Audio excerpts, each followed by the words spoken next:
የኢትዮጵያ ፖለቲካ ፓርቲዎች የጋራ ምክር ቤት ከኬአርኤፍ ኖርዌይ ጋር በመተባበር ያዘጋጀውና በአራዳ ኤፍኤም 95.1 የሚቀርብ የአካል ጉዳተኞች የሴቶችና የወጣቶች የፖለቲካ ተሳትፎን አስመልክቶ ከሚመለከታቸው ባለድርሻ አካላት ጋር የሚደረግ ውይይት ነው። በዚህ ውይይት የሚቀርቡ ሀሳቦች የውይይቱ ተሳታፊ የሆኑ ግለሰቦች አቋም ብቻ መሆኑን ለማሳወቅ እንወዳለን። ዛሬ ኢትዮጵያ የሁሉም ዜጎቿ ድምጽ የሚሰማባት ጠንካራ ዲሞክራሲያዊ ሀገር እንድትሆን ፖለቲካ ፓርቲዎች ምን ያህል ቁርጠኝነትን አሳይተዋል? በህጋዊ ማዕቀፎቻቸው ውስጥ ያሉ ክፍተቶችስ ምንድናቸው? አብረን እንመለከታለን። ተደራሽ ፖለቲካን ማረጋገጥ የዜግነት መብት እንጂ ርህራሄ አይደለም። አካል ጉዳተኞች ከማህበራዊና ኢኮኖሚያዊ ጉዳይ ባሻገር የፖለቲካ ተሳትፎ መብታቸው ሙሉ ለሙሉ መከበር እንዳለበትም ይታመናል። የፓርቲዎችና የመራጮች መስፈርቶች አካል ጉዳተኞችን ያካተተ ካልሆነ የህግና የሎጂስቲክ መሰናክሎችን ማስወገድ ካልተቻለም ፍትሐዊ ውክልና ፈጽሞ አይኖርም። የዚህ ሐሳብ መነሻና የውይይታችን ትኩረት ነው። ውድ ተወያዮቻችን ስቱዲዮአችን ስለመጣችሁ እጅግ በጣም አድርጌ ያመሰግናለሁ። በቅድሚያ ራሳችንን በማስተዋወቅ እንጀምር። እሺ፣ እኔ ማዕረጉ ግርማ እባላለሁ። አይነ ስውርና የህግ ባለሙያና ጠበቃ ነኝ። አመሰግናለሁ። ክበብ ኃይሌ እባላለሁ። የኢትዮጵያ ፖለቲካ ፓርቲዎች ጋራ ምክር ቤት የአካል ጉዳተኞች ክንፍ ሰብሳቢ። እሺ፣ እኔ ገለታው ሙሉ እባላለሁኝ። በሙያ የህግ ባለሙያ ነኝ። እንዲሁም በተለያዩ በአካል ጉዳተኞች ጉዳይ ላይ ውትወታ ስራ ላይ እሰራለሁ። እኔ ደግሞ ይልቃል ሀሳቤ እባላለሁ። የህግ ባለሙያ ጠበቃ፣ እንደዚሁም የአካል ጉዳተኞች መብቶች አማካሪ በመሆን በግል እሰራለሁ። ቀዳሚ ወዳደረግኩት ጥያቄ ላምራና በኢትዮጵያ ውስጥ በፖለቲካ ውስጥ አሁን ባለው ሁኔታ ስላለው የአካል ጉዳተኞች ተሳትፎ ሊሆን ይችላል፣ በአንድ በኩል ደግሞ ውክልናቸውን በተመለከተ ጥናቶችና መረጃዎች ምን ይላሉ የሚለውን ከመረጃ አቅርቦትና ፍሰትና ጥራት ጋር አያይዘን ሀሳብ ብትሰጡበት። የአካል ጉዳተኞች የፖለቲካ ተሳትፎና ውክልናን በተመለከተ ጥናቶች ምን ያመለክታሉ፣ በሀገራችን ያለው ተጨባጭ ሁኔታስ ምንን ያሳያል የሚለውን ብዙ ኢትዮጵያ ውስጥ ያሉ ሪሰርቾችን ምናምን መመልከት ይቻላል። ግን ይሄ እዚህ ግባ የሚባል ከውክልና ጋር ተያይዞ የሚነሱ ወይም ደግሞ የቀረቡ ብዙ ጥናቶች የሉም።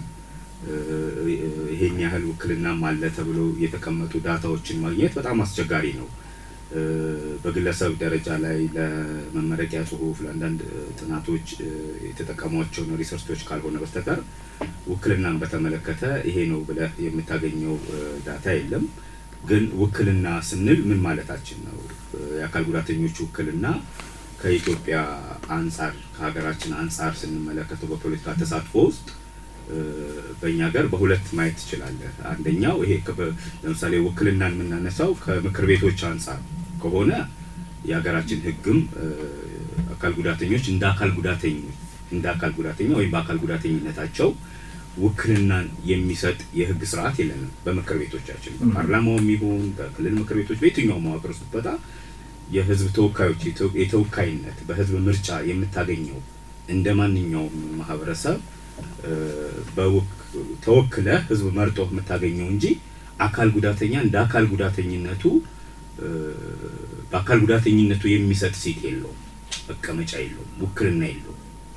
አካል ጉዳተኛ አሁን በተለያዩ ምክር ቤቶች ውስጥ ከፓርላማ ውስጥም በተለያዩ በክልልም በአዲስ አበባ መስተዳድርም ምክር ቤቶች ውስጥ በጣት የሚቆጠሩ ጥቂት አካል ጉዳተኞችን ታገኝ ይሆናል። አሉም ደግሞ ግን እነሱ የተወከሉበት እሳቤ አካል ጉዳተኝነታቸውን ይዘው ወይም በአካል ጉዳተኞችን ማህበረሰብ በሚወክል የህግ ማዕቀፍ አይደለም፣ በህዝብ ተወካይነት ነው የተቀመጡት። እንደ ማንኛውም ኢትዮጵያዊ እኩል የመወዳደር እድል የሚሰጥ እንጂ ይሄ ፕሮፖርሽናል ሲትን የሚፈቅድ አይነት የህግ ስርዓት የለንም በህገ መንግስታችን ጀምሮ። ስለዚህ ከውክልና አንጻር ካነሳው በምክር ቤቶቻችን ውስጥ አካል ጉዳተኛን ማህበረሰብ ወክሎ የሚቀመጥ አካል ጉዳተኛ የለም። ሁለተኛ እንደ ፖለቲካ ፓርቲሲፔሽን ደግሞ ከተቀላላው በኢትዮጵያ ፖለቲካ ውስጥ እና ደግሞ የፖለቲካ ፓርቲሲፔሽን ከምርጫ ጋር ከፖለቲካ ፓርቲዎች ጋር ከምን ይያያዛል?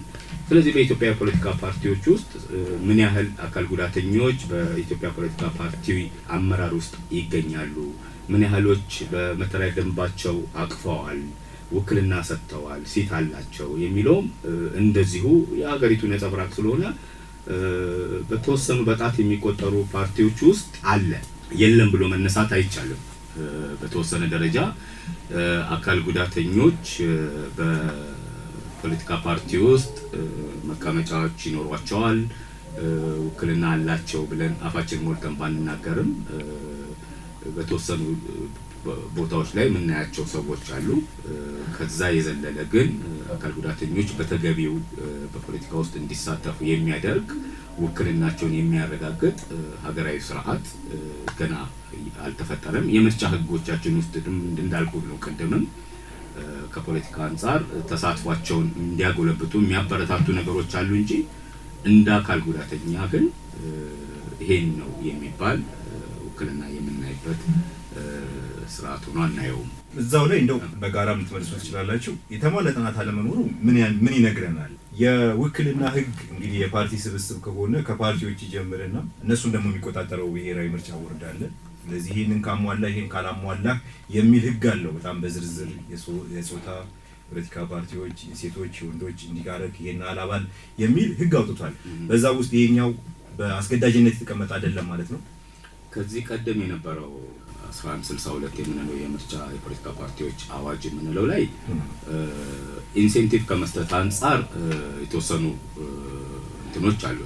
አሁን ላይ በረቂቅ ደረጃ ላይ እና ለፓርላማ ቀርቦ በጸደቀው ላይ የተወሰኑ ፓርቲዎች አካል ጉዳተኞችን እንዲያሳትፉ በምርጫ ውስጥ እንዲያወዳደሩ ለማድረግ የተወሰኑ እርምጃዎች ወስዷል። አሁን እንግዲህ ታትሞ ሲወጣ ምን ያህል በረቂቅ ደረጃ ላይ በውይይት ደረጃ ላይ የነበሩት ነገሮች ምን ያህል ተተግብረዋል? ምክንያቱም ረቂቁን ማግኘት ወይም ደግሞ የመጨረሻውን ውሳኔ የወጣ ስላልሆነ ማረጋገጥ ባንችልም ግን አለ ፓርቲዎች አካል ጉዳተኞችን እንዲያካትቱ ኖት ኦንሊ ለምርጫና ለፓርቲ ሜምበርሺፕ ፓርቲዎች ራሳቸው ለፓርቲነት ሲመዘገቡ የሴቶች ቁጥር የአካል ጉዳተኞች ቁጥር እንዲኖራቸው የሚል በተወሰነ ደረጃ ላይ ሐሳብ አለ። ረቂቅ ነው ረቂቅ ላይ ፓርላማ ጸድቋል። ግን ታትሞ ሲወጣ በረቂቁ ላይ ሐሳቦቹ ተነስተው ነበር፣ በውይይት ላይ ነበሩ። ግን ያ ጸድቋል ወይ የሚለውን እርግጠኛ መሆን ስለማንችል ነው። በአሁኑ ሰነዱ ሲገኝ ራሱን ችሎ መወያየት ይቻላል። ከዚያ አንፃር አስገዳጅ ከዚህ ቀደም የነበረው አስገዳጅ አይደለም። በዚሁ ሐሳብ ላይ የተወሰኑ ሐሳቦችን ብታኪበት ደስ ይላል። በጣም ጥሩ። ያው የአካል ጉዳተኞች የፖለቲካን ተሳትፎ በተመለከተ እንግዲህ ግልጽ የሆነ መረጃ እስካሁን ድረስ እንደሌለ ነው ለማወቅ የቻል ነው። እንደሚታወቀው እንግዲህ በክልል የሚሆን ፓርላማ ላይም በተለያዩ መዋቅሮች የአካል ጉዳተኞች ተሳትፎ ውስንም ቢሆን በግል ተወዳድረው በግል ጥረታቸው የገቡ አካል ጉዳተኞች እናያለን። ያው እነሱም ቢሆኑ በጣት የሚቆጠሩ ናቸው ካለ ቁጥር አንጻር። ነገር ግን ይህን ያህል ነው የሚል ፊገር ኦር ቁጥር በአሃዝ ደረጃ ማሳየት ትንሽ ይቸግራል። ምክንያቱም የተደራጀ መረጃ ስላላገኘን እንደ ጋራ ምክር ቤትም። ስለዚህ ኖት ኦንሊ የፖለቲካ ተሳትፎ ብቻም ሳይሆን የአካል ጉዳተኛው መረጃ በአገር አቀፍ ደረጃ ብናይ ግልጽ የሆነ ይህን ያህል አካል ጉዳተኛ ያለ የሚል መረጃ ኢቭን በቁጥርም ደረጃ እንደሌለ በተለያየ መንገድ እንግዲህ ለማወቅ ተችሏል ማለት ነው። አካል ጉዳተኛ ዋስትና የሌለው ማንም ሰው አሁን ከቤት ወጥቶ ሲወጣ ሲመለስ ምን እንደሚያጋጥመው ለማይታወቅ በየደቂቃው በየሰከንዱ ለአካል ጉዳት የሚዳረጉት ሰው ከሌላው ማህበረሰብ ተለይቶ የሚታይ ጉዳይ እንዳልሆነ በጣም እሙን ነው። ልዩ ልዩ ቢሆንም የአካል ጉዳት አይነቱ መጠኑ ጉዳት አይነቱ ግን እንደ ማህበረሰብ በአንድ ሀገር ውስጥ ዋስትና ያለው አይደለም። ይሄ በፖሊሲም በህግም በአፈጻጸምም ፓርቲዎችም ማድረግ ባለባቸው ልክ እየሄዱ አይደለም የሚለውም በጣም አንስታችሁታል። ከህግ ማዕቀፍም ከአሰራርም እንደገና ደግሞ በጣም በግልጽ አለመታወቁም እዚህ ላይ ውሳኔ ለመስጠት የተሻለ ነገርም ፖሊሲም ለመቅረጽ ያለው የቁጥር መረጃም አሳሳቢ እንደሆነ ገልጻቸዋል። ግን እነዚህን ቁጥሮች መሰብሰቡ እንደተጠበቀ ሆኖ መረጃውን ማደራጀቱ እንደተጠበቀ ሆኖ የተሻለ ውክልና እንዲኖራቸው ማድረጉ ለምን አስፈለገ የሚለውን እዛው ላይ ተመልሶ መረጃውን መሰብሰቡ አዋጁን ማውጣቱ አብሮ የሚመልሰው ነገር ያለ ሆኖ ይሰማኛል። እና የሌሎች ሀገራትን ተሞክሮ ማንሳት ይቻላል። ግን ማሳተፉ የግድ አይደለም ወይ? አስፈላጊነቱን በምን መጠን ነው የምትረዱት የሚለው ላይ ሐሳብ ብትሰጡበት። ሁለት ነጥቦች ላይ የመጀመሪያው ውክልና የሚለው አቶ ማረጉ የገለጸው ነገር ህገ መንግስታዊ መሰረቱን ትንሽ እንድናየው ብዬ ነው። የኛ የምርጫ ስርዓት እንግዲህ የተደራጀው በህዝብ አሰፋፈር ወይም በህዝብ የምርጫ ክልልና ጣቢያ ተብሎ በምርጫ ቦርድ አማካኝነት በሚዘጋጅ ወይም በሚደረግ ክልል ነው አይደለም። በ100,000 አንድ ተወካይ ተብሎ ነው የተቀረጸ የነበረው። ከዛ የተቀመጠው ልዩ የማህበረሰብ ውክልና የማይኖሪቲ ሲትስ ተብሎ 20 መቀመጫ ወንበሮች ለአናሳ ብሔረሰብ ተብሎ ወይም አነስተኛ ቁጥር ላላቸው ብሔረሰብ ተብሎ ተቀምጧል። ከዛ ውጭ ማህበረሰባዊ ውክልና የኛ ህገ መንግስት የሚከተለው መርህ አይደለም። እዚህ ላይ ትንሽ የነ ጎረቤት ሀገሮቻችንን ብናይ ብዬ ነው እና የኬንያ ጋር ብንሄድ፣ የዩጋንዳ ጋር ብንሄድ አካል ጉዳተኞች በአካል ጉዳተኝነታቸው የሚወከሉበት የህገ መንግስት ስርዓት አላቸው። በምክር ቤቶቻቸው አካል ጉዳተኞች ራሳቸው አካል ጉዳተኞችን መርጠው እንዲሁም በዩጋንዳ ከዲስትሪክት ጀምሮ እስከ አጠቃላይ ምክር ቤት ድረስ ውክልና መቀመጫ አላቸው። ይሄ ግን በእኛ ሀገር ተፈጻሚ ይሆን ዘንድ የህገ መንግስት ማሻሻያ የሚፈልግ መርህ ነው። ይሄ በሌለበት ሁኔታ አሁን የምናየው በተጨባጭ በፖለቲካ ፓርቲዎች ውስጥ እንዲሁም በምክር ቤቶቻችን ከክልል እስከ ፌዴራል ከወረዳ እስከ ላይ ድረስ ምን ያህል ውክልና አላቸው ነው። ስለዚህ ያንን በተመለከተ ቀደም ሲል የተነሳው ሀሳብ ቁጥር ስታስቲክስ የለንም ነው። ይሄ ምን ያመለክታል የሚል ጥያቄ አነስተ ነበርና እሱ ላይ ትንሽ ለማለት ያክል የአካል ጉዳተኞች መብቶች ስምምነት ኢትዮጵያ ፈርማ ያጸደቀችው አንቀጽ 31 ላይ ከሚያነሳቸው ነገሮች ውስጥ መንግስት የአካል ጉዳተኞችን ጉዳይ በተመለከተ ስታስቲክስ የመያዝ ኃላፊነት እንዳለበት፣ ስታስቲክስ ደግሞ ዋና ጠቀሜታው ምንድን ነው? እቅድ ለማቀድ በጀት ለመመደብ ቀጣይ የአካታች እንቅስቃሴዎችን ለማከናወን ይቻል ዘንድ ስታቲስቲክስ የግድ የሚያስፈልግ ስለሆነ ነው እና የነዚህ ስታቲስቲክስና ዳታ አለመኖሩ አንደኛ ሲስተም ዋይድ የሆነ የአካል ጉዳተኞችን አካታች የሆነ የፖሊሲ ማዕቀፍ እንደ ችግር ወይም እንደ ክፍተት የሚነሳ መሆኑን ያሳያል። በሁሉም ዘርፍ በትምህርትም በጤናውም በፖለቲካ ተሳትፎም በየትኛውም ዘርፍ መለመድ ያለበት ነገር የአካል ጉዳተኞች ተሳትፎን የሚያሳይ ስታቲስቲክስ የመያዝ ነው። ከዚህ አንጻር የአዋጅ ቁጥር 1162 በአንቀጽ 22 ስር የመራጮች መዝገብ የሚደራጅበት መዝገብ ላይ በኮለምን 7 ስር አካል ጉዳተኝነት አንዱ ሊጠቀስ የሚገባው እንደሆነ ያሳያል። ያ ምናልባት በምርጫ ወቅት ምን ያህል አካል ጉዳተኞች ተመዝግበዋል፣ ምን ያህሉ ድምጽ ሰጥተዋል፣ ምን ያህሉ የሚለውን ለማወቅ እንድንችል ዳታና ስታቲስቲክስ መያዝ እንዲችል ለምርጫ ቦርድ የሚያስችለው ነው። ጥሩ እመርታ ነው። ነገር ግን በየምክር ቤቱ በየፖለቲካ ፓርቲዎች ውስጥ ምን ያህል አካል ጉዳተኞች ውክልና አላቸው ወይም ምን ያህል አካል ጉዳተኞች አሉ እንደ አካል ጉዳተኝነት የሚለውን በሰፊው ልንሰራበት የሚገባ መሆኑን የሚያመላክት ነገር ነው ብዬ አስባለሁ። እንደው ዓለም አቀፍ ስምምነቶችን እዛኛው ጋር ስለተነሳ እና አንዳንዱ ጉዳዮችም ወደ ህገ መንግስት ስለሄደ እነዚህ ዓለም አቀፍ ስምምነቶች ስታቲስቲክስን የመያዝ ነገር ላይ ኃላፊነት እንደሚጥሉ ከተነሳ የፖለቲካ ተሳትፎና ማህበራዊ ሁኔታቸው ላይ ያለውን ተሳትፎ እንደው ከዓለም አቀፍ ህግ አኳያ እንዴት ይታያል የሚለው ላይም ሀሳብ እንሰጥበት። ስለ ፖለቲካዊ ውክልና ከዚህ በፊት የነበሩ ተወያዮች ከመረጃ ከቁጥር ጋር በተገናኘ የገለጹት ነገር አለና እንግዲህ ክፍተት መኖሩን እንደ መረጃም አጠቃላይም የአካል ጉዳተኞችን ፖለቲካዊ ተሳትፎ በተለይ ደግሞ የአመራር ውክልና ከማረጋገጥ አንጻር ክፍተት መኖሩ ወደፊት ይህን ችግር በመቅረፍ ረገድ ምን ሊሰራ ይገባል ወደሚለው ስለሚወስደን አስፈላጊነቱ ላይ የተወሰኑ ነጥቦችን ልጨምር ብዬ ነው። የአካል ጉዳተኞችን የፖለቲካዊ አመራር ውክልና ማሳደግ ለምን አስፈለገ? ወይም በሌላ አገላለጽ አካል ጉዳተኞች በፖለቲካዊ አመራር ውስጥ ባይወከሉስ ባይሳተፉስ ምንድን ነው ችግሩ ብለን እንድንጠይቅ ያደረገናና ለምን አስፈለገ አስፈላጊነቱ ምንድን ነው የሚለውን የተወሰኑ ነጥቦችን ስናይ እንግዲህ እንደ መንደርደሪያ አካል ጉዳተኞች ከአጠቃላይ ተሳትፎ አንጻር እስካሁን ድረስ ለረጅም ጊዜ ከተሳትፎ በመገለላቸው ምክንያት ስለ እነርሱ ስለ አካል ጉዳተኞች ማለት ነው ሌሎች አካላት ወክለው ተሳትፎ በማድረጋቸው የዘርፈ ብዙ ችግሮች እንዲያጋጥማቸውና ለተለያዩ መድሎና መገለሎች እንዲደርስባቸው ሆኗል። እርግጥ በቅርብ ጊዜ ከዚህ ከአካቶ ጋር በተገናኘ የተሻለ ለውጥና ትኩረት እየተሰጠ ይገኛል። አጠቃላይ ግን ከተሳትፎ አንጻር በተለይም ደግሞ ከአካል ጉዳተኞች የፖለቲካዊ ተሳትፎ አንጻር እንግዲህ በዲሞክራሲያዊ ስርዓት ዜጎች በቀጥታም ይሁን በተዘዋዋሪ ወይም በውክልና የመሳተፍ መብት እንዳላቸው ይታወቃል። በተለይም ደግሞ ይሄ የፖለቲካ አመራር ውክልና የአካል ጉዳተኞችን ተሳትፎ ትርጉም ባለው መንገድ እንድናረጋግጥ ስለሚያስችለን ትልቅ ሚና የሚጫወት ነው ማለት ነው። እንግዲህ ተሳትፎ ሲባል ያው ብዙ ጊዜ ለይስሙላ ዝም ብሎ አሉ አሳትፈናል ለማለት ያህል የሚደረጉ ናቸው። ነገር ግን ከፖለቲካዊ ውክልና ጋር የሚሰጡ እድሎች የበለጠ የአካል ጉዳተኞችን ተሳትፎ ከማረጋገጥ አንጻር ትልቅ አስተዋጽኦ ይጫወታሉና ይህንን የፖለቲካዊ ውክልና መስጠት ወይም ማሳደግ ከሚያስፈልግባቸው ምክንያቶች የመጀመሪያው በራሱ ተሳትፎ መብት ስለሆነ የሰብአዊ መብት ኢሹ ነው። መሳተፍ ማንም የሚሰጠን የሚነሳን ጉዳይ ሳይሆን ሰው በመሆኑ እኩል እንደ ማንኛውም የህብረተሰብ ክፍል እንደ ማንኛውም ዜጋ የመሳተፍ መብት አለው። ይሄም ደግሞ በተለያዩ የህግ ማዕቀፎች እውቅና የተሰጠው ጉዳይ ነው። ለምሳሌ በተባበሩት መንግስታት የአካል ጉዳተኞች መብቶች ጥበቃ ስምምነት አንቀጽ 3 ላይ በመርህ ደረጃ ያስቀመጠው ተሳትፎ እና ማህበራዊ ተካታችነት እንዳለው ነው አካል ጉዳተኛው። ከዚህም በተጨማሪ በአንቀጽ 4 ንዑስ አንቀጽ 3 ስር መንግስት አካል ጉዳተኞችን በተወካዮቻቸው በወካይ ማህበራት በኩል በአደረጃጀታቸው በኩል ማሳተፍ እንዳለበት ይደነግጋል።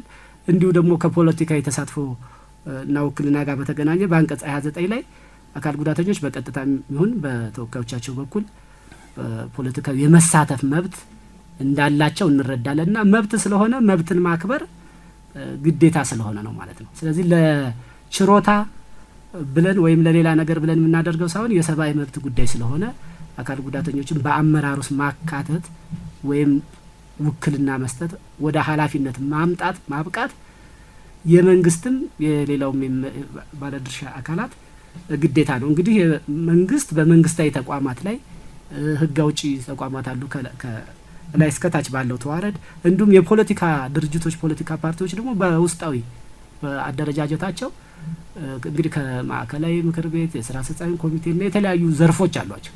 በእነዚህ መዋቅሮች ላይ አካል ጉዳተኞችን ፖለቲካዊ ውክልና ማረጋገጥ አለባቸው ማለት ነው። ሌላው ለአካታች አስተዳደር ወይም ኢንክሉሲቭ ጋቨርናንስ የምንለውን ለማረጋገጥ የአካል ጉዳተኞችን አመራር ውክልና ማሳደግ አስፈላጊ ነው። መልካም አስተዳደርን ለማስፈን፣ ግልጸኝነት ያለው አሰራር ለማስፈን እንዲሁም ደግሞ ፍትሐዊነትን ለማረጋገጥ የአካል ጉዳተኞችን የፖለቲካ ውክልና ማረጋገጥ አስፈላጊ ነው። የአካል ጉዳተኞችን ተሳትፎ በተመለከተ እንግዲህ አንድ ስሎጋን አለ። ብዙ ጊዜ በአካል ጉዳተኞች ዓለም አቀፍ በዓላት ላይ የሚነገር የአካል ጉዳተኞች መፈክር ነቲንግ አባውት አስ ዊዛውት አስ የሚል ወይም ምንም ስለኛ ያለ እኛ ማለት ነው። በአካል ጉዳተኛን በሚመለከት ጉዳይ ያለ አካል ጉዳተኞች ተሳትፎ ምንም ነገር መደረግ የለበትም የሚል ነውና ይሄ ምን ይጠቅማል? እንግዲህ አካል ጉዳተኞች ፖለቲካ አመራር ስናሳትፍ አንደኛ የአካል ጉዳተኞች የሁሉም የአካል ጉዳተኞች ድምጽ እንዲሰማ ያደርጋል። አካል ጉዳተኛ ስንለው ጄኔራል አገላለጽ ነው። በአካል ጉዳተኛ ውስጥ ደግሞ የተለያዩ የጉዳት አይነቶች አሉ። አካላዊ ጉዳት አለ፣ የስሜት ጉዳት ያለበት እንደ አይነ ስውር፣ መስማት የተሳናቸውን የመሳሰሉ የአእምሮ እድገት ውስንነት አለ። እነዚህን የመሳሰሉ ጉዳተኞች የየራሳቸውን ጥያቄ የሚያነሱበት ሀሳብ የሚሰጡበት እድል ድምጻቸው እንዲሰማ የሚያደርግበትን እድል እንፈጥራለን ማለት ነው። አካል ጉዳተኞችን በፖለቲካ አመራር ውክልና ስናረጋግጥ ሌላ ሁሉን አቀፍ ውሳኔ እንዲኖር ያደርጋል። እንግዲህ የሚሰጡ ውሳኔዎች በማንኛውም የፖለቲካ ተቋም ወይም አደረጃጀት በየትኛውም ደረጃ ላይ የሚሰጡ ውሳኔዎች አካታች መሆን አለባቸው። ለምሳሌ የተለያዩ አመለካከቶች እና ፍላጎቶች የያዙ በመሆናቸው አካል ጉዳተኞች ይሄ ለሚሰሩ የልማት ስራዎች ወይ ለሚወሰኑ ውሳኔዎች ግብአት ይሆናል።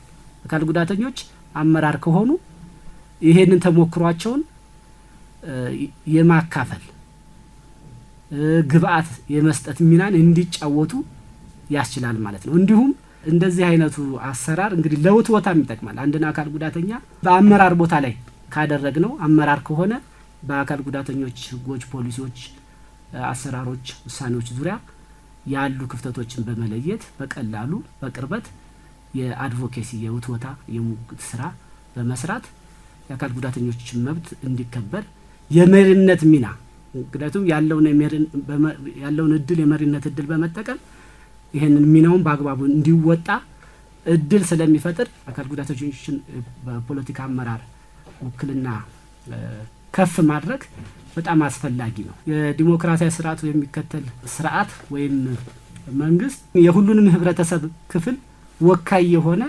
የዲሞክራሲ አሰራር መከተል አለበት። ይህ ከሆነ ደግሞ እንደ አንድ የህብረተሰብ ክፍል አካል ጉዳተኞችንም አካታይ ሲያደርግ ወደ መሪነት ሲያመጣ ነው የዲሞክራሲ ባህሪው መገለጫ ሊያሳይ የሚችለው። እንዲሁም በአካል ጉዳተኞች ዙሪያ ብዙ የተዛቡ አመለካከቶች፣ እምነቶች፣ አሉ። እነዚህን ለመቅረፍ ወይም ተቀባይነት ለማግኘት አካል ጉዳተኞችን ወደ አመራር ማምጣትና እንደሚችሉ ሰርተው መርተው አስተዋጽኦ በማድረግ ለሀገራቸው ከራሳቸው በዘለለ ለሌላው ማህበረሰብ የሚተርፍ አስተዋጽኦ ሲያደርጉ በማሳየት ስለ አካል ጉዳተኞች ያለውን ተቀባይነት ወይም ቅቡልነት ማሳደግ ይቻላል።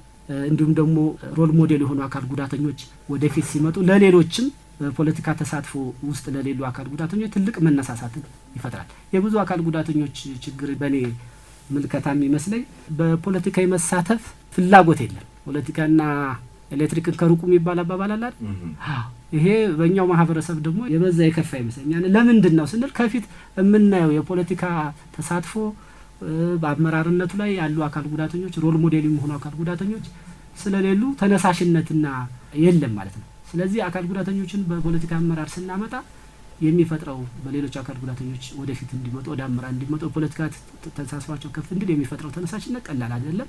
እንግዲህ በአጠቃላይ ፓርቲዎች የተሻለ የአመራር ውክልናን ቢጨምሩ አንደኛ መንግስት እንግዲህ የአካል ጉዳተኞችን አመራር ውክልና ለማሳደግ ለፓርቲዎች ድጋፍ ይሰጣል። ይሄ በምርጫ አዋጁ ላይ ስላለ ይሄን ድጋፍ መጠቀም ራሱ ይቻላል ማለት ነው። አካል ጉዳተኛ ወደ ፖለቲካ አመራር ማምጣት የዚህ የመንግስት ያስቀመጠው ማበረታቻና ድጋፍ ተጠቃሚ ከዚህም ባሻገር አካታች ድርጅታዊ የፖለቲካ አመራር በመመስረት ወይም በመፍጠር ለአካል ጉዳተኞች እኩልነትና ፍትሃዊነት እንዲሁም ተደራሽነት ያላቸውን ኮሚትመንት ለማሳየት ይረዳቸዋል ማለት ነው። በተግባር መፍትሄው ላይ ማምን ማድረግ አለበት የሚለው ላይ ስንመጣ ደግሞ የበለጠ ባለቤት ኖሮት ዘርዘር ብሎ እንድናይ እናደርጋለን። አቶ ገለታው እንግዲህ ይሄንን የማታሟላ ሀገር ምን ያህል ጎዶሎ እንደሆነች ነው በተቃራኒው የምናየው። ከሰብአዊ መብት እስከ ስትራቴጂያዊ ጉዳዮች የዘረዘርካቸው እና አካል ጉዳተኞችን በዚህ ውስጥ አለማካተት እና አንድ ሀገር ምስሏን እንይብልን ምን ያህል ጎዶሎ እንደሆነች የሚያሳይ ነው። ሙሉ ማያደርጋትም በምንም መንገድ በጣም ወሳኝነቱ ከውክልና አኳያ ያነሳው ነጥብ ተገቢ ነው። እስቲ ያሉ አንጻራዊ ማበረታቻ ፖሊሲዎችን እንመልከታቸው። እነዚህን በጣም በርካታ ናቸው ብለናል። የጥናት መረጋገጫው ባይኖርም ግን በፖለቲካ ተሳትፎ ውስጥ ለማበረታታት የሚያስችሉ አንጻራዊ ነገሮች ደግሞ አይጠፉም ተብሎ ይታመናል። እናንተም ቅድም ሲያነሳችሁት ነበረ። እንደው ከዛ አኳያ ለማበረታታት የሚደረጉ ጅምር ስራዎች ወይም አንጻራዊ ነገሮቹ ምንድናቸው የሚለው ነገር ላይ ሀሳብ ብሰጡበት ጥሩ ሀሳብ ነው። እንግዲህ ለሶስት ከፍሎ ማየት ይቻላል ያሉትን አስቻይ ሁኔታዎች ወይንም አበረታች ሁኔታዎች። የመጀመሪያው የህግና ፖሊሲ ማዕቀፉን መመልከት ነው። ሁለተኛው ተቋማዊ አካታችነትን ማየት ነው። ሶስተኛው ደግሞ ማህበረሰባዊ ወይንም አየሩ ላይ ያለው አጠቃላይ ከመንግስት ያልሆኑ ድርጅቶች ስራ ጋር የተያያዙ አበረታች ሁኔታዎችን ነው። የህግና ፖሊሲ ማዕቀፉን ስንመለከት እንግዲህ የህጎች ሁሉ የበላይ የሆነው ህገ መንግስት አንደኛ የሰዎችን ሁሉ እኩልነት በአንቀጽ 25 የሚያረጋግጥ መሆኑ፣ በአንቀጽ 38 ስር ደግሞ የፖለቲካ ተሳትፎ መብቶችን ሲያስቀምጥ መድሎን የሚከለክል ማንኛውም ሰው በዘር፣ በጾታ፣ በሃይማኖት፣ በቋንቋ እና በማናቸውም ሌላ ሁኔታ አካል ጉዳትን ጨምሮ ማለት ነው መድሎ ሳይፈጸምበት የመምረጥ፣ የመመረጥ፣ የፖለቲካ ተሳትፎ የማድረግ መብት ያለው መሆኑን በግልጽ መድሎን የሚከለክል ድንጋጌ ያለው ወይም አንቲ ዲስክሪሚኔሽን የምንለው ወይም ነን ዲስክሪሚኔሽን የምንለው መርህን በህገ መንግስቱ ተካትቶ እናገኘዋለን። ይሄ ህገ መንግስታዊ ጥበቃና መርህ አንዱ አስቻይ ሁኔታ ነው ልንለው እንችላለን። ነገር ግን የህገ መንግስት መርህ በዝርዝር ህጎች ደግሞ ካልታገዘ ተፈጻሚነቱ አጠያያቂ ነው የሚሆነው። ስለዚህ ዝርዝር ህጎችንም ፖሊሲዎችንም ማየት ያስፈልጋል። ከዚህም አንጻር በተለይ እንግዲህ ከቅርብ ጊዜ ወዲህ በነበረው የህግ ማሻሻያ ሪፎርም ከወጡ ህጎች መካከል አንዱ የምርጫ የፖለቲካ ፓርቲዎች ምዝገባና የስነ ምግባር አዋጅ 1162 ነው የነበረው። ይሄ አዋጅ የአካል ጉዳተኞች በብዙ የተሳተፉበት የተለያዩ አካል ጉዳተኞችን የሚመለከቱ ድንጋጌዎች እንዲገቡበት የተደረገ የተጠየቀው ሁሉ ባይካተትም ቢያንስ ወደፊት አንድ እርምጃ የተራመደ ነበር ማለት ይቻላል። ከነዚህ ውስጥ አንዱና በጉልህ የሚነሳው የፖለቲካ ፓርቲዎች ለአካል ጉዳተኞች ተሳትፎ ማበረታቻ ማስቀመጡ ነው። በዚህም መሰረት በተግባር ራሱ ምርጫ ቦርድ ለአንድ የአካል ጉዳተኛ እጩ እስከ 150 ሺህ ብር በላይ አይነት ድጋፍ በመስጠት የፖለቲካ ፓርቲዎች አካል ጉዳተኞችን ወደ እጩነት እንዲያመጡ ለማበረታታት የሞከረበት ሂደት እንዳለ ያሳያል። ይሄ አንዱ የህጉ ውጤት ነው። የምርጫ ጣቢያዎች ተደራሽነት፣ የመራጮች የእጩ አካል ጉዳተኞች የፊርማ መስፈርት ማነስ እነዚህ የተለያዩ አካል ጉዳተኞች ለምርጫ የሚመጡበት ጊዜ በራሳቸው ረዳት የመጠቀም መብታቸውን ቅድሚያ የመስተናገድ መብታቸውን ሪኮግናይዝ ያደረገ አዋጅ ነበርና አካል ጉዳተኞችን ለማካተት የተለያዩ ድንጋጌዎችን ያካተተ አዋጅ ነው ልንለው እንችላለን። ስለዚህ ከህግ ማዕቀፍ አንጻር ኢትዮጵያ ያወጣችው የምርጫና የፖለቲካ ፓርቲዎች አዋጅም እንደዚሁ አንድ እርምጃ ወደፊት የሄደ አስቻይ ሁኔታ ነው ልንለው እንችላለን። ኢትዮጵያ ደግሞ ከአመታት በፊት የአካል ጉዳተኞች መብቶች ስምምነትን አጽድቃለች። ይህን ብቻ ሳይሆን ሌሎች በርካታ የሰብአዊ መብት ስምምነቶችን ኦልሬዲ የምርጫን የፖለቲካ ተሳትፎን የሚመለከቱ እንደ የሲቪልና ፖለቲካ መብቶች ቃል ኪዳንን አጽድቃለች። ይህም ማለት የሰብአዊ መብቶች እንዲከበሩ ያላትን ኮሚትመንት የሚያሳይ ነው። በተለይም የአካል ጉዳተኞች መብቶች ስምምነት አንቀጽ 29 ስር የአካል ጉዳተኞችን የፖለቲካ ተሳትፎ መብት በግልጽ የሚያረጋግጥ ነው። በዚህ ረገድ መንግስት ምን መውሰድ አለበት የሚለውንም የሚዘረዝር ነው። ስለዚህ ይህንን ስምምነት በአዋጅ ቁጥር 676 2002 ዓ.ም በማጽደቅ ያላትን ኮሚትመንት ገልጻለች። ይህም አንዱ አስቻይ ሁኔታ ነው። ስለዚህ ከህግና ፖሊሲ ማዕቀፍ አንጻር የአካል ጉዳተኞችን የፖለቲካ ተሳትፎ የሚያረጋግጡ የህግ ማዕቀፎች አሉን ብሎ ማለት ይቻላል። እነዚህን በመዘርዘር ሌላው ተቋማዊ የሆነውን ሁኔታ ነው። እንግዲህ የምርጫ ቦርድ በስሩ ካደራጃቸው የስራ ክፍሎች ውስጥ አንዱ አይ ቲንክ የኢንክሉሲቭ ወይንም የአካታችነት የስራ ክፍል አንዱ ነው። በተለይ ሴቶችና አካል ጉዳተኞችን እንደዚህ ቨልነራብል ሴክሽን የተባሉትን ማህበረሰብ ክፍሎች ለማካተት የሚያስችል እዚህ ላይ የሚሰራ የስራ ክፍል አለው በውስጥ አደረጃጀቱ። ከዛም ባሻገር የተለያዩ መመሪያዎችን አውጥቷል። ካወጣቸው መመሪያዎች ለምሳሌ የመራጮች ምዝገባ ሂደትን የሚመለከተው መመሪያ አለ። የእጩዎች ምዝገባን የሚመለከት መመሪያ አለ። በእነዚህ ውስጥ የተወሰኑ አካል ጉዳተኝነትን የሚመለከቱ ድንጋጌዎች አሉ። ቅድም እንዳልኩት ቅድሚያ የመስተናገድ በአዋጁ የተቀመጠው መብት በመመሪያም ሪኮግናይዝ አድርጎታል። እጩዎች የሚጠበቅባቸው ፊርማ ማምጣት የሚጠበቅባቸው ፊርማ ቁጥር እንዲቀንስ ተደርጓል። እነዚህ ሁሉ አስቻይ ሁኔታዎች ለምንድን ነው የእጩ አካል ጉዳተኞች ፊርማ እንዲቀንስ የተደረገው? ባለው የአካል ጉዳት ምክንያት ባለው የተደራሽነት ችግር ምክንያት በየአካባቢው ተንቀሳቅሰው የደጋፊዎቻቸውን ፊርማ አሰባስበው የማምጣት ተግዳሮት እንዳለባቸው ከግምት ውስጥ በማስገባት ነው ይሄ የሆነው። ስለዚህ እነዚህ አስቻይ ሁኔታዎች ናቸው። ተቋሙም በአሰራሩ የተወሰኑ አካል ጉዳተኞችን ለማካተት የሚያስችሉ ሁኔታዎችን እያመቻቸ ነው ማለት ይቻላል። ከዛም ባሻገር እንደ ፖለቲካ ፓርቲዎች የጋራ ምክር ቤት ላይ የተቋቋሙ የአካል ጉዳተኞች ክንፍ እንደዚሁ በፖለቲካ ፓርቲዎች ምህዳር ውስጥ የአካል ጉዳተኝነት ጉዳይ እንዲነገር እንዲወራ አደረጃጀት እንዲኖረው አካል ጉዳተኞች በራሳቸው መጥተው የጋራ ፖለቲካ መድረኩ ላይ በክንፍ ደረጃ ተደራጅተው ጉዳዮቻቸውን በጋራ የሚመክሩበት አደረጃጀት መኖሩ አንዱ ተቋማዊ አስቻይ ሁኔታ ነው ልንለው እንችላለን። እንደነዚህ አይነት በርካታ ሁኔታዎች ከተቋም አንጻር ሊነሱ የሚችሉ ናቸው። ሶስተኛው ማህበረሰቡ ወይም ከመንግስት ያልሆኑ ድርጅቶች ጋር ስናይ አንደኛ የአካል ጉዳተኞች ማህበራት በአሁኑ ሰዓት በተሻለ ሁኔታ በአካል ጉዳተኞች መብቶች ላይ እየተንቀሳቀሱ እየሰሩ ያሉ ብሔራዊ ማህበራቶች አሉ። የአካል ጉዳተኞች ማህበራት ፌዴሬሽን አለ። የአካል ጉዳተኞች በተለያየ ሁኔታ የመሰረቷቸው ኔትወርኮች አሉ። የሲቪል ሶሳይቲው ከሰብአዊ መብትና ከፖለቲካ ምርጫ ጋር የሚሰራ መሆኑ ይታወቃል።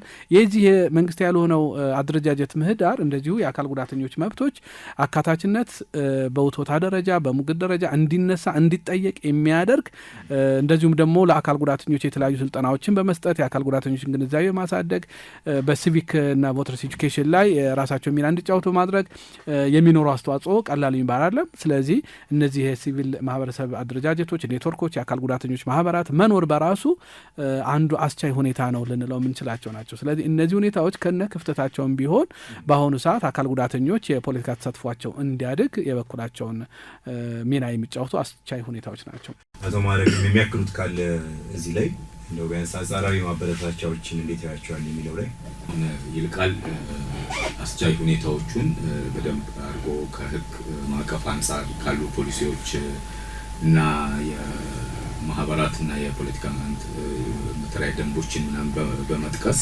ያሰፈራቸው ክሊር የሆኑ አስቻይ ሁኔታዎች ናቸውና አሁን በኋላ ስናነሳቸው ተግዳሮቶቹ ስንመጣ ወደ ፕራክቲሱ ስንገባ እነኚህን ያለ አስቻይ ሁኔታዎቹን ወደ መሬት አውርዶ አካል ጉዳተኛውን በፖለቲካ ተሳትፎ ውስጥ ለማካተት ምን ያህል ተግባራዊ ሆኗል ብለን የምናያቸው ነገሮችን ስናነሳ በደንብ የምንሄድበት ሆኖ ሳለ አሉ እንደዚህ አይነት የተመቻቹ ሁኔታዎች አሉ። ግንዛቤዎች በተወሰነ ደረጃ ላይ እየተፈጠረ የህግ ማዕቀፎች እንዲኖራቸው እየተደረጉ ጅማሮች ናቸውና እሱ ያነሳቸውን አስቻይ ሁኔታዎች እንዲሁ ጠቅላላ አድርገን መውሰዱና መልካም ማድረጉ የተሻለ ያስባል። እነዛ አስቻይ ሁኔታዎች ካሉ ተሳትፎና ውጤቱ ላይ እንግዲህ እንቅፋቶች አሉ ማለት ነው። በአንድም በሌላም መንገድ ወደ ፖለቲካ ውስጥ ለመግባት ቅድም ወንድሜም ካነሳው ጋር ኤሌክትሪክና ፖለቲካ የሚለው ያው ኤሌክትሪክን ሳይነካ የሚውል የለም መቼም ሞባይሎቻችንም ኤሌክትሪኮች ናቸው፣ ማብሪያና ማጥፊያዎቻቸውም።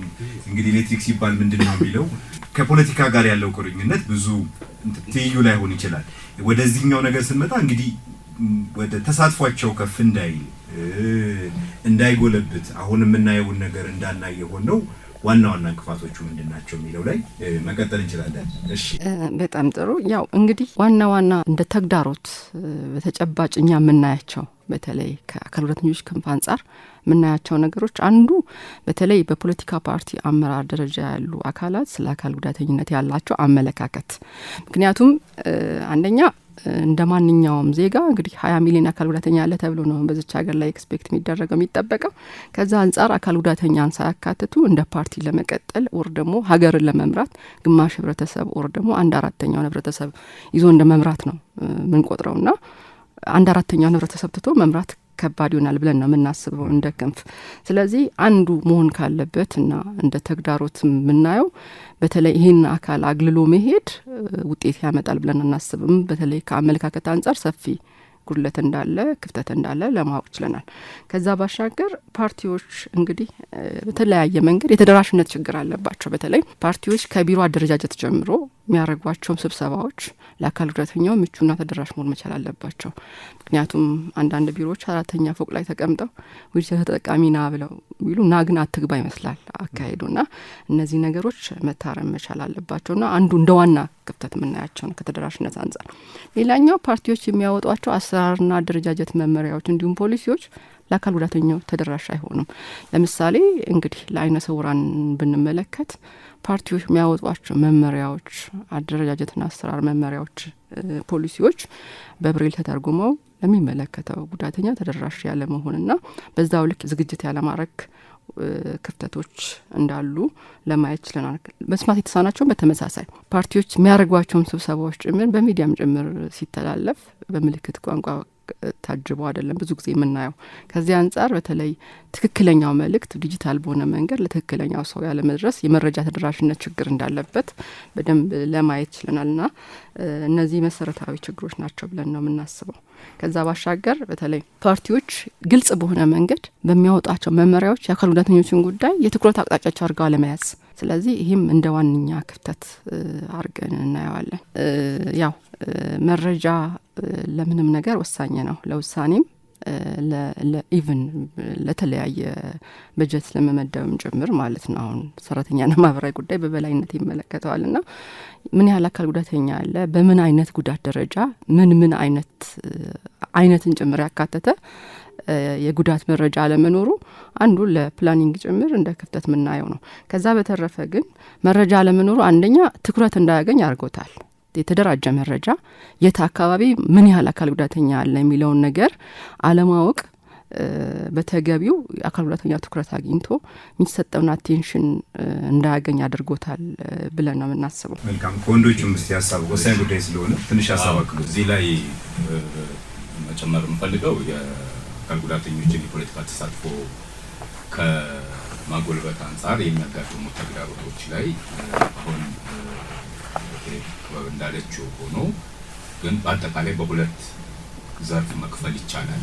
አንደኛው ራሱ አካል ጉዳተኛው ጋር ያለ ተግዳሮት ምንድን ነው? ቅድም ያነሳናቸው አሉ። ሁለተኛው ነገር ደግሞ ሌሎች ኤክስተርናል የሆኑ ነገሮች ደግሞ ምንድን ናቸው? አካል ጉዳተኛውን የፖለቲካ ተሳትፎ እንዳይኖረው ያደረጉት ወይም ደግሞ ተግዳሮት ሆነው የተቀመጡ ምንድን ናቸው ብለን ማየት የሚፈልግ ነገር ነው። አካል ጉዳተኛውን ራሱን ስናየው አካል ጉዳተኛው በኢትዮጵያ የፖለቲካ ታሪክ ውስጥ ወደ ኋላ ብለን ስናይ በተለያዩ ውስብስብ ሁኔታዎች ውስጥ የመጣ ነው። ቅድም የሚያነሳ ነው ፖለቲካንና ኤሌክትሪክን ያልነው ነገሮች የፈጠሩት አንጎበር እንኳን ጉዳተኛውን ተደራራቢ ችግር ያለበትን አይደለም ጉዳት አልባውንም ወደ ፖለቲካ ውስጥ ኢንጌጅ እንዲያደርግ የሚያበረታቱ ሆነው አታያቸውም። የፈጠርነው ከባለፉት የኢትዮጵያ የፖለቲካ ፓርቲ እንቅስቃሴ ከተጀመረበት ያለፉት 50 እና 60 ዓመት ወዲህ ስናይ በፖለቲካ ውስጥ የገቡ ሰዎች እንደ ሮል ሞዴል ሆነው ስታያቸው አይደለም ሲታሰሩ ሲገደሉ ምናምን ያየ ትውልድ ፖለቲካ ውስጥ ኢንጌጅ ለማድረግ የሚቸገርባቸው ነገሮች አሉ። አካል ጉዳተኛ ሲኮን ደግሞ የሚጨምረው ነገር አለ። ከዛ ደግሞ በላይ ደግሞ አካል ጉዳተኛው በአብዛኛው በኢትዮጵያ ውስጥ ባለው በማህበረሰብ ግንዛቤ እጥረት ምክንያት አካል ጉዳተኛው እንደ ሰከንደሪ ዜጋ ነው የሚቆጠረው። ለአካል ጉዳተኛው ፖለቲካ ምኑ ነው ምናምን ስለሚባል እንኳን ፖለቲካው አይደለም ኢኮኖሚካሊ የትምህርት የሶሻሊ እድሎችን የማግኘት እድሉ በጣም በጠበበበት ሁኔታ ውስጥ ሞር የሚያተኩረው ወደ ሌሎቹ ጥያቄዎቹ ላይ ይሆናሉ። የእኩልነት የዳቦ የምን ጥያቄዎች ብዙ ያሉበት ነው። የትምህርት እድል በአግባቡ ያገኘ አይደለም። በገጠሪቱ ኢትዮጵያ ውስጥ ካለው አካል ጉዳተኛ እኮ አብዛኛው የሚኖረው በገጠሪቱ ኢትዮጵያ ውስጥ ነው። ያ በገጠሪቱ ውስጥ ኢትዮጵያ ውስጥ የሚኖረው አካል ጉዳተኛ የትምህርት የእንቅስቃሴ የምን ተግዳሮቶች ያሉበት ናቸው። ስለዚህ ወደ ፖለቲካ ፓርቲ እንቅስቃሴ ለማድረግ ደግሞ ወደ ከተማ ውስጥ መምጣት አለበት። በአብዛኛው ስናየው ፖለቲካው በከተሞች ዙሪያ ላይ የሚያጠነጥን ስለሆነ ስለዚህ ከዚህ አንጻርም አክሰሰብል ሁኔታዎች ባለመፈጠራቸው የትምህርት እድል ባለማግኘታቸው እያልን የምናነሳቸው ጉዳዮች አሉ። ራሱም ወደ ፖለቲካ ውስጥ ሄዶ እንዲመጣ የሚያበረታቱ ሁኔታዎች ስለሌሉ እድሎች ስለሌሉ ቀደም ደግሞ እንዳነሳለው ደግሞ ሁለተኛ ደግሞ ፖለቲካ ፓርቲዎቹም ሌላውም ደግሞ ኤክስተርናል ነገሮች ለአካል ጉዳተኞች ምቹ ሁኔታዎችን ባለመፍጠሩ አካል ጉዳተኞች ወደ ፖለቲካ ውስጥ እንዲመጡ እየሆነ አይደለም። ራሱም እንዲመጣ አልሆነም። ምን ያህል አካል ጉዳተኞች ስለመብቱ እንዲቆም ምቹ ሁኔታዎች ተፈጥሮለታል ስንል እነኚህ ነገሮች ባለመኖራቸው አካል ጉዳተኞች ወደ ፖለቲካ ውስጥ እየመጡ አይደለም። ኤክስተርናሊ ደግሞ ስናይ ከግንዛቤው ነው የምንጀምረው። ቀደም ተባለ ማህበረሰባችን፣ ፖለቲካ ፓርቲዎች፣ ሌሎችስ ምን አይነት ምልከታ ነው ኢትዮጵያ ውስጥ ያለው? በሀገራችን ውስጥ አካል ጉዳተኝነት ሲባል ለፖለቲካው ለሱ ምን ነው የሚባለው? ስለዚህ ልክ የሱ ነጸብራቅ ነው ፓርቲዎች ላይ የምናየው። ህጎቹ ቅድም ያስቀመጥናቸው ምቹ ሁኔታዎች ቢኖሩስ ወደ ተግባር ስትመጣ ነው ወይ ያለው? ያንን እየተጠቀመ ነው ወይ ያለው? በዛ ውስጥ አካል ጉዳተኞችን እያካተተ ነው ወይ ስትል ከግንዛቤ ጀምሮ ከቋንቋ ጥቅም ተብሎ ከቋንቋ አጠቃቀም ምን ያህሉ ነው አካል ጉዳተኛ ነው የሚለው ሰው ወይስ አካለ ስንኩላን ነው የሚለው? ለእርዳታ የሚዘረጉ እጆቹ ነው የሚበዛው ወይስ እንደው መብቱ ነው ብሎ የሚያከብር ነው ያለው ስንል ግንዛቤ በጣም በወረደ ማህበረሰብ ውስጥ ይጀምራል ጫናው። ፖለቲካ ፓርቲዎችም ልክ እንደዛው ነው። አካል ጉዳተኞችን በፓርቲ ውስጥ አስቀምጠው በአመራር ደረጃ አድርገው በአባልነት አድርገው እንዲሳተፉ የሚያደርጉ ሁኔታዎች አሉ። ለሌሎችም ለምሳሌ ህጎቹ አሉ ብለናል። ቅድም የተወሰኑትን አንስተናል። ለምሳሌ ምርጫ ህጉን አንስተናል። ምቹ ሁኔታዎች በልዩ ሁኔታ ቅድሚያ አካል ጉዳተኞች እንዲመርጡ የሚያደርጉ ስርዓቶች አሉ እንልና ግን ምርጫ ጣቢያዎች ሲደራጁ ለአካል ጉዳተኞች ምቹ ሆነዋል። ምርጫ ጣቢያዎቻችን ገደላማና ቁልቁለት በበዛበትና ምቹ ባልሆኑ ወይም ደግሞ ፎቅ ላይ ባሉ ሁኔታዎች ይቀመጡና የምርጫ ስርዓቱ እዛ ቦታ ላይ አካል ጉዳተኞች በራሱ ወርደው በዊልቸር በክራንች የሚንቀሳቀሱ አካል ጉዳተኞች መድረስ የማይችሉባቸው ቦታዎች ላይ ምርጫ ጣቢያዎች ሲደራጁ እናያለን። ስለዚህ ምቹ ሁኔታ አለ ህጉ ላይ እንላለን፣ ግን ተግባራዊ ሁኔታዎች ላይ ደግሞ ስትመጣ ምቹ የማይሆኑ ተግዳሮቶች ሆነው ይቀመጣሉ። ስለዚህ አንዳንዴ የምርጫ ህጉ መሻሻል አለበት እንደ መልካም አጋጣሚ ሆነው ግን እነኚህ ነገሮች ቢያሻሽል ተብሎ የሚጠየቁትም ለዛ ጭምር ነው። ስለዚህ እንዲህ አይነት ተግዳሮቶች ያሉበት ነው የአካል ጉዳተኛው የፖለቲካ ተሳትፎ። በተግዳሮቶቹ ውስጥ ደግሞ ቅድምም ከላይ ከመንደርደሪያችን እንዳነሳ ነው ሊያስኬዱ የሚችሉ በህግም በፖሊስም በተቋምም ደረጃ ያሉ መነሻ እና ዓለም አቀፍ ጉዳዮችም ስምምነቶችም እንዳሉ ተነስቷል። ተግዳሮቶቹ በዛው ልክ ከፍ እያሉ ናቸው ያሉት። ደግሞ መፍትሄው ላይ ደግሞ በዛው ልክ በዚህ በትግሉ ውስጥም ባሉት ቀዳዳዎችም ያሰሙ በፖለቲካ ሂደቱ ውስጥ ያሉ አሉ። ስለዚህ በአንድ በኩል ባለችው ነገር ተጠቅሞ ይቻላል ማለት ነው። ከተብብሩ ጋር እንመጣለን ማምን ማድረግ አለበት የሚለው ላይ ግን ነው የፖለቲካ ፓርቲዎች ቁርጠኝነት ጎላ ብሎ መታየት ያለበት ይመስላል። እዚህ ጋር በጣም ከሱ አኳያ የዚህ የፖለቲካ ፓርቲዎች ሲባል በጋራም ሊሆን ይችላል በተናጥልም ምን ያህል ቁርጠኛ ናቸው የሚለው በውጤቱ ሲታይ በጣም አናሳ ስለሆነ ምን ያህል ቁርጠኛ መሆን አለባቸው ወደሚል መንገድም ያስኬዳል። መነሻውንም ከዚህ በኋላ ያለባቸውንም ኃላፊነት አንድ ላይ ጠቅለል አድርጎ ሀሳብ መስጠት ይቻላል። እዚህ ላይ እድል መውሰድ ይቻላል። እሺ እዚህ ላይ ጀምረውና ተከታያለሽ። እንግዲህ ፓርቲዎች ምን መሆን አለባቸው ስንል እውነት ነው ቁርጠኝነት ይጠይቃል። አካል ጉዳተኞችን ቀደም የተነሱት አካል ጉዳተኞችን በፖለቲካ ውስጥ ማሳተፍ የሰብአዊ መብት ጉዳይ ነው፣ የውክልና ጉዳይ የሚለውን ግንዛቤ መፍጠር ከተቻለ ወይም ደግሞ መሆንም ስላለበት ይህንን የሚገነዘብ ፖለቲካ ፓርቲዎች ተገንዝበውም አሁን ደግሞ የምርጫ አዋጁ አካል ጉዳተኞችን ማካተት እንደ ግዴታም እያስቀመጠ ስለሆነ ምክንያቱም ፖለቲካ የሁሉም ነው። ፖለቲካ አንዱን ይዞ አንዱን አንጠልጥሎ የሚሆን አይደለም። አካል ጉዳተኞች የሰብአዊ መብት ጉዳያቸው ነው እስከተባለ ድረስ ፖለቲካ ፓርቲዎችን ተግባራዊ እርምጃዎች መውሰድ መቻል አለባቸው።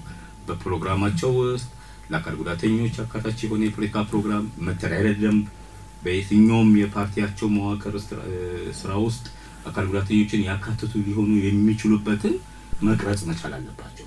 ስለዚህ ይሄንን እያደረጉ ወደ ኋላ ቀርተው የነበሩት አካል ጉዳተኞች ቤታቸውን መጋበዝ መቻል አለባቸው። ተግባራዊ እርምጃዎች መውሰድ አለባቸው። ለመርሃ ግብር ማሟያ ሳይሆን መብታቸው እንደሆነ ሊገነዘቡ ይገባል። ስለዚህ ይሄንን አይነት ተግባራዊ እርምጃዎች መውሰድ መቻል አለባቸው። ተደራሽ ማድረግ አለባቸው። ቅድም እንደተባለ የፖለቲካ ፕሮግራሞቻቸውን፣ ደንቦቻቸውን ሲያደርጉ ለሌሎች ሁሉ በሚደርስ መንገድ ህጉም ደግሞ ምርጫ ቦርድም ደግሞ በዚህ ሌቭል ኦዲት እያደረገ መከታተል ሲጀምር ፓርቲዎቹ ትርጉም ያለው የፖለቲካ ተሳትፎ አካል ጉዳተኞች እንዲያደርጉ እድል ይፈጥራልና በዚህ መንገድ መደረግ አለበት። አንደኛ የአካል ጉዳተኞች የፖለቲካ ተሳትፎ መኖር ማለት አስፈላጊነቱን ብንመለከት መብት ነው። እንደ ማንኛውም ዜጋ አካል ጉዳተኞች የመመረጥ እኩል በሀገሪቱ የምርጫ ሂደቶችን በጋራ የመወሰን መብትም አላቸው። ስለዚህ ከዚህ አንጻር አንዱ የምርጫ ተሳትፎ መብት እንደሆነም ማወቅ ያስፈልጋል። ወይንም የውክልና ጉዳይ መብትም እንደሆነ ማወቅ ያስፈልጋል። ከዛ ባሻገር እንግዲህ ሌላ ሀገር የለውም አካል ጉዳተኛ ያለችው አንድ ሀገር ኢትዮጵያ ናት። ስለዚህ አካል ጉዳተኛው ለራሱ ብቻ ሳይሆን ለሀገሩ ኮንትሪቢዩት ማድረግ መቻል አለበት። ስለዚህ ከዚህ አንጻር እንደ ማንኛውም ዜጋ ኮንትሪቢዩት ማድረግ እንፈልጋለን። ከዛ አንጻር እጅግ በጣም ተሳትፏችን አስፈላጊ ነው ብለን እናምናለን። ሌላኛው የፖለቲካ ተሳትፎ ወሳኝነት በተለይ ሞዴል የሆኑ አካል ጉዳተኞችን ማየት ምንችልበት አማራጭ ይኖራል። ከዚህ አንጻር በተለይ እንግዲህ ቅድም ከመረጃ አንጻር እንዳነሳ ነው በርካታ አካል ጉዳተኞች በየቤቱ አሉ። ስለዚህ የወጡ አካል ጉዳተኞችን አይቶ ቤተሰብን ማህበረሰብን አብቅቶ ለማምጣት ሮል ሞዴል ይሆናል ብለን እናስባለን። ከዚህ አንጻር በተለይ አመለካከትን ሊቀይር ይችላል የአካል ጉዳተኞች ፖለቲካ ተሳትፎ ብዬ ነው ማስበው በግሌ። አመሰግናለሁ። ወደ አቶ ገለታው ሁሉን አቃፊ የፖለቲካ ተሳትፎ ማረጋገጥ መቼም ሂደት ቢሆን ወሳኝ ነው። ለዚህ ውስጥ ደግሞ ባለድርሻ አካላት በጣም ልዩ ልዩ አበርክቶ አለውም ይጠበቃል እና ባለድርሻ አካላቱ ብዙ ሊሆን ይችላል። ማን ምን ማድረግ አለበት የሚለው ላይ ሀሳብህን ብታቀርብ። አመሰግናለሁ። እንግዲህ የአካል ጉዳተኞችን የፖለቲካ ተሳትፎ ከማረጋገጥ አንጻር ምንም እንኳን እንደ ባለቤት አካል ጉዳተኞች በዋናነት የአካል ጉዳተኛ አደረጃጀት የሚመለከታቸው ቢሆንም ነገር ግን ይህን ችግር ለመፍታት የብዙ ባለድርሻ አካላት ሚና ከፍተኛ ነው የሚሆነው። እንደ ግዴታ በህግ የተጣለበት መንግስትም ነው፣ ግን ለመንግስት ብቻ ተብሎ ደግሞ የሚጣል የሚሰጥ አይደለም። ስለዚህ የአካል ጉዳተኞችን ፖለቲካዊ ተሳትፎ ለማረጋገጥ የሲቪል ማህበረሰብ ድርጅቶች እንግዲህ በዚህ ውስጥ የአካል ጉዳተኛ ማህበራትም እንደ ሲቪል ማህበረሰብ አደረጃጀት አሉ። ሚዲያዎች ትልቅ ሚና ይጫወታሉ። መንግስት የአንበሳውን ድርሻ ይዛል። ለአብነት ያህል ግን እያንዳንዳቸው ሚና ምን ሊሆን ይችላል በሚለው ላይ የተወሰኑ ነጥቦችን ላጋራ። እንግዲህ ሲቪል ማህበረሰብ ድርጅቶች በዋናነት የሁሉም የህብረተሰብ ክፍል ተጠቃሚነት ለማረጋገጥ የተቋቋሙ አካታች ልማት ለማስፈት የተቋቋሙ እንደመሆናቸው መጠን አካል ጉዳተኛውንም አካቶ የመስራት ግዴታ አለባቸው። የአካል ጉዳተኞች ፖለቲካ ተሳትፎ እንዲያድግ ትልቅ ሚና ይጫወታሉና የውትወታ ስራ ወይም ግንዛቤ ማስጨበጫ ስራ በመስራት ትልቅ ሚና ይጫወታሉ። ስለ አካል ጉዳተኝነትና ስለ አካል ጉዳተኛ የፖለቲካ አካታች ለምን ያስፈልጋል አስፈላጊነቱን ግንዛቤ በማስረጽ ለህብረተሰቡ፣ ለሚመለከታቸው አካላት፣ ለመንግስት እንዲሁም ለራሳቸው ለአካል ጉዳተኛ ግንዛቤ በመፍጠር ረገድ ትልቁ ሚና ይጫወታሉ። ሌላው የአቅም ግንባታ ስራ መስራት ይችላል። ስልጠናዎች መስጠት ይችላሉ። ለአካል ጉዳተኛ መራጮች ወይም እጩዎች ተገቢውን ስልጠና በመስጠት አቅማቸውን ማሳደግ ይችላሉ። እንደዚሁም አካል ጉዳተኞች በፖለቲካዊ ተሳትፏቸው እንዲያድግ አስፈላጊው መድረክ ወይም ትስስር መፍጠር፣ ድጋፍ በማድረግ ትልቅ ሚና መጫወት ይችላሉ። በዚህ በአካል ጉዳተኛ የፖለቲካ ተሳትፎ ዙሪያ ያሉ ፖሊሲዎች፣ ህጎችና አሰራሮች አሉ። የእነዚህን አካታችነት በመከታተልና እንደዚሁም ደግሞ እነዚህ በአካል ጉዳተኞች አካቶ ዙሪያ የወጡ ህጎች ተግባራዊ እንዲሆኑ በማድረግ ረገድ ሪፖርቶችን በማውጣት እንዲሁም ደግሞ ይሄንን በማያከብር ዙሪያ ተጠያቂነት እንዲሰፍን በማድረግ ረገድ ትልቅ ሚና ይጫወታሉ። እንግዲህ ያስቀመጥካቸው 3 ተቋማት አሉ። አንዱ ሚዲያ ነው። እንግዲህ ሚዲያ በተለይ ከአካል ጉዳተኝነት አንጻር ሰፊ ጉልህ ምን አለው ብለን ነው የምናስበው። ከዚህ አንጻር በተለይ የአካል ጉዳተኛውን ውክልና በደንብ አድቮኬት ለማድረግ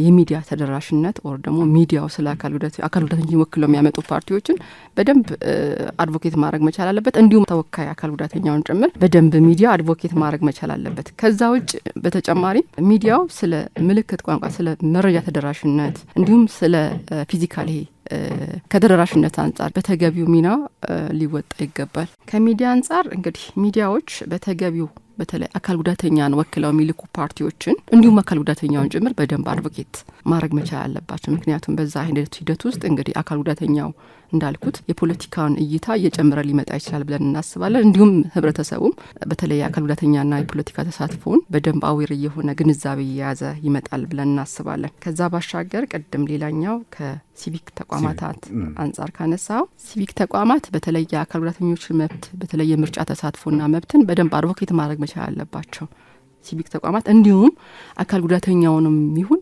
አካል ፖለቲካ ፓርቲ ላይ ያሉ አመራሮችን በደንብ በተለይ ከአካል ጉዳተኝነት አንጻር እና እንዲሁም የፖለቲካ ተሳትፎ አንጻር በደንብ ግንዛቤ መፍጠር መቻል አለባቸው የሚል ሀሳብ ነው ያለኝ። ሌላኛው እንግዲህ ህብረተሰቡ ነው። ህብረተሰቡ በተለይ ለዚህ ጉዳይ ጉልህ ሚና አለው ብለን ነው የምናስበው። አንደኛ አካል ጉዳተኛውን ማይወክል ፓርቲን ቻሌንጅ ማድረግ መቻል አለባቸው። ዲስክሪሚኔሽን አግላይነትን መጸየፍ መቻል አለበት ህብረተሰቡ። ስለዚህ በተቻለ መጠን አካል ጉዳተኛ ወክለው ሚልኩ ፓርቲዎችን በደንብ አድቮኬት ማድረግና በደንብ ድምጹን መስጠትና አስተያየቱንም እንዲሁ ድጋፉንም ጭምር በደንብ መደገፍ አለበት ብዬ ነው ማስበው። ስለዚህ ህብረተሰቡ በዚህ ልክ ሰፖርት ካረገን አካል ጉዳተኛውን አካታች የሆነ የፖለቲካ ምህዳር እንዲኖር ጉልህ ሚና ይኖረዋል ብዬ ነው ማስበው። ውድ አድማጮቻችን የፓናል ውይይታችን ፍጻሜ ላይ ደርሰናል። ፕሮግራሙ ወደ እናንተ እንዲደርስ በኬአርኤፍ ኖርዌይና በፖለቲካ ፓርቲዎች የጋራ ምክር ቤት ባዘጋጀው በዚህ መድረክ ላይ ብዙ ሀሳቦች ተንሸራሽረዋል። የፖለቲካ ፓርቲዎች የሴቶች የወጣቶችና የአካል ጉዳተኞች ተሳትፎ ያላቸው ቁርጠኝነትም ተዳስሷል። የህግ ማዕቀፍ ክፍተቶችና ተግባራዊ የመፍትሄ አቅጣጫዎችን ተንሰላስለዋል። ግልጽ አቅጣጫም ተቀምጦላቸዋል። ከመነሻው እስከ መደምደሚያው የተነሱት ሀሳቦች የግለሰቦቹ እንጂ የኬአርኤፍ ኖርዌይ አቋም አለመሆኑን ደግመን እናሳስባለን። የዛሬው ውይይታችን ማጠቃለያ ጥሪ ግን የሁሉም ተወያዮች በአንድ ሐሳብ ይስማማሉ። የዲሞክራሲ ስርዓት ግንባታ የሁሉም ጥሪ ነው። የፖለቲካ ፓርቲዎች የውስጥ ደንባቸውን በማሻሻል የህግ አውጪዎች ደግሞ የኮታ ስርዓትን በመከተልና ተደራሽነትን በማረጋገጥ ኢትዮጵያዊ የሆኑ እነዚህን ወሳኝ ኃይሎች የማህበረሰብ ክፍሎች ወደ ፖለቲካው መሪነት ይበልጥ ማምጣት የተወያዮቻችን የመደምደሚያ ሐሳብ ነው።